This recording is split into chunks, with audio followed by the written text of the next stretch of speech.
Hey, Eric here. There's something I learned this week and I'd love to share with you all, which is life satisfaction is high when the ratio of things we've done to things we want to do is high. For example, if there's like one and only one thing we want to do this week, and we did one, then we are really satisfied.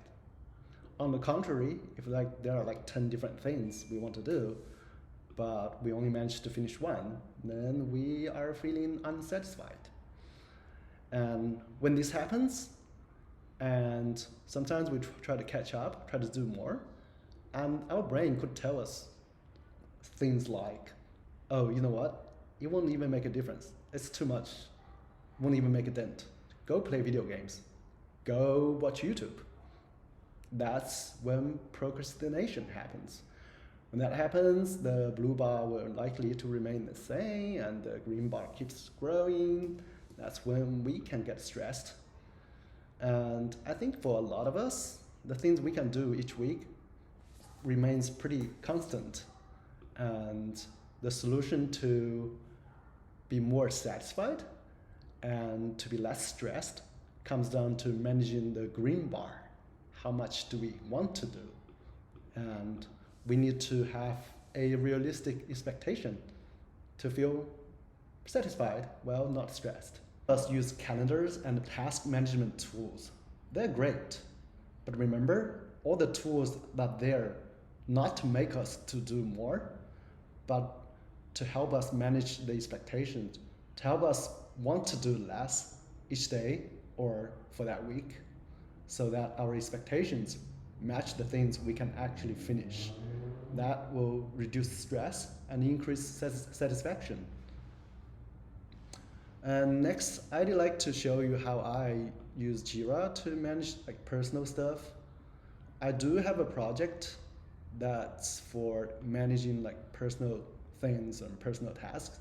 But today I'm just gonna show you like a sample project, like a sample Jira board to demonstrate a few concepts.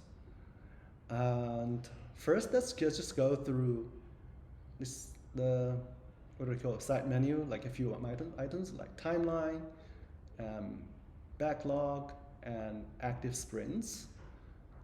Let's go through each of them, and we'll talk about how I actually use them. Timeline is where you can create an epic here, and I've already created a few, and we can see this is like building an app prototype. And an epic is like a project or something that takes more than a few weeks to do, but usually they shouldn't take more than 3 months. And let's use travel app prototype as an example. It will take about 5 weeks, and then we want to productionize the app. It will take another like 4 weeks. Building an app is a good idea, but it's not really actionable, right? We need to actually break it down to different steps so that we can do some stuff each week. And yeah, I mean, to be able to build an app, we need to know like Swift UI, Swift data. Then we can start implementing like a really simple interface, and we need to interact with like APIs and to get the first use case working, like input text and get a response. Then move on to voice, conversation, image, then eventually publishing the app on App Store. And this larger bar that covers the whole thing, this is like a bar that representing the epic. Each like smaller bar here is like a week. For example, the first week we can just learn like iOS basics. Then we can do like first use case, like finish a few things and do the first use case, input text, get a response, and then move on to voice, image, and by week 5, I think we should be ready to publish it on App Store. Right? This is like overall plan. Then productionize the app. We created another epic that depends on the first epic, but we don't have to break. And we can break it down, but we don't have to give it like specific date yet. Now this is a rough plan for the month. Now this helps us to manage what to expect this month and what to expect each week. Now we go to backlog. See, the first week we have like 3 different tasks. implementing like simple UI, then get the API and get the first use case work, and then move on to voice, image, then eventually publishing that. And so our month will look like this. Now we have a general idea for the month. That's our expectation for each week. And then we can move on to the third item on the side menu, active sprints. This is what we do this week. And as we progress, we can drag the tasks across the board from to do to in progress, from in progress to done or dropped. I created the workflow myself, custom workflow. You can create your own. And now there's another step before we actually start the sprint.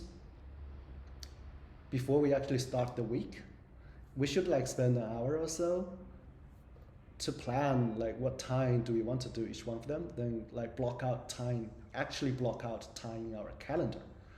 That way, we have a realistic expectation of what day I would spend how much time and doing what. Then when there's like additional tasks come in, or when our brain wants to do a bunch of more stuff, we are able to tell ourselves or whoever is concerned that, hey, look at my calendar. I plan this. I plan to do this much. You should not start thinking about all that. However, if we want to do more stuff, or other people want us to do more stuff, however, we can look at the future slots here, either in the backlog or in the timeline. Then drop something like in the future weeks, and that way, that's how I managed my expectations. And hope this is helpful. Thank you.